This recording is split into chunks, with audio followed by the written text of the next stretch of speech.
good morning everyone. Hari ini kita akan belajar tentang corak hidup masyarakat masa praksara. Ada 3 poin yang akan kita bahas untuk hari ini. Yang pertama, pola hunian. Yang kedua, dari berburu, meramu, sampai bercocok tanam. Dan yang ketiga, sistem kepercayaan. Oke, yang pertama, pola hunian.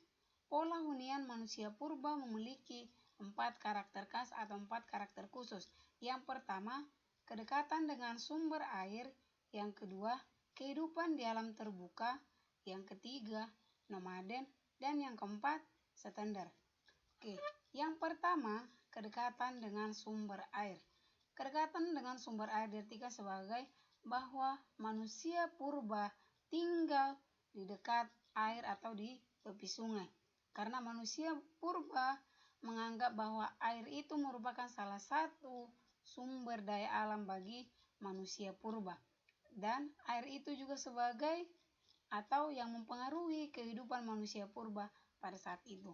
Yang kedua, kehidupan di alam terbuka. Kehidupan di alam terbuka diartikan sebagai kehidupan di alam bebas, di mana manusia purba bebas untuk mencari sumber daya alam mereka. Yang ketiga, nomaden. Nomaden diartikan sebagai kehidupan manusia purba yang berpindah-pindah dari suatu tempat ke tempat yang lain. Yang keempat, standar. Standar itu merupakan kebalikan dari nomaden. Nomaden tadi diartikan sebagai hidup berpindah-pindah.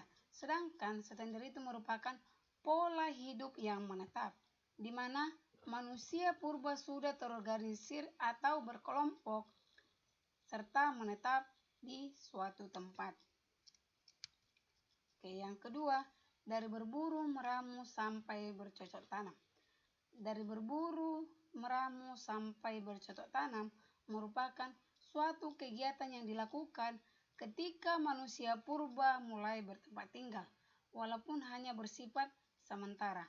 Awalnya, manusia purba melihat biji-bijian dan sisa dari makanan yang tumbuh di tanah setelah tersiram oleh air hujan. Hal itulah yang kemudian mendorong manusia purba untuk bercocok tanam. Peralihan dari zaman Mesolitikum ke zaman Neolitikum yang menandakan adanya revolusi kebudayaan dari food gathering atau zaman mengumpulkan makanan menjadi food producing atau zaman untuk menghasilkan makanan dengan Homo sapiens sebagai pendukungnya. Seperti kita tahu bersama bahwa Homo sapiens itu diartikan sebagai manusia purba yang sudah dapat berpikir secara maju.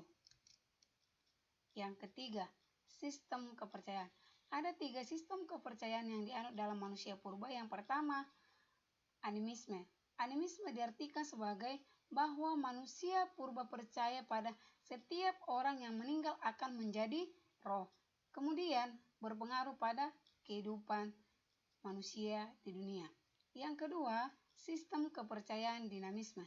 Sistem kepercayaan dinamisme diartikan sebagai bahwa kepercayaan terhadap segala sesuatu yang punya tenaga atau kekuatan yang dapat mempengaruhi keberhasilan atau kegagalan usaha manusia.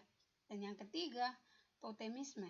Totemisme diartikan sebagai kepercayaan manusia terhadap hewan-hewan tertentu yang dianggap suci dan dipuja karena memiliki kekuatan supranatural.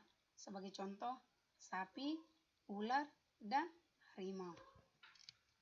Oke, yang selanjutnya di sini ada tugas. Ini harap dikerjakan secara sistematis. Oke, sampai di sini pertemuan kita hari ini. Sekian dan terima kasih. Good morning.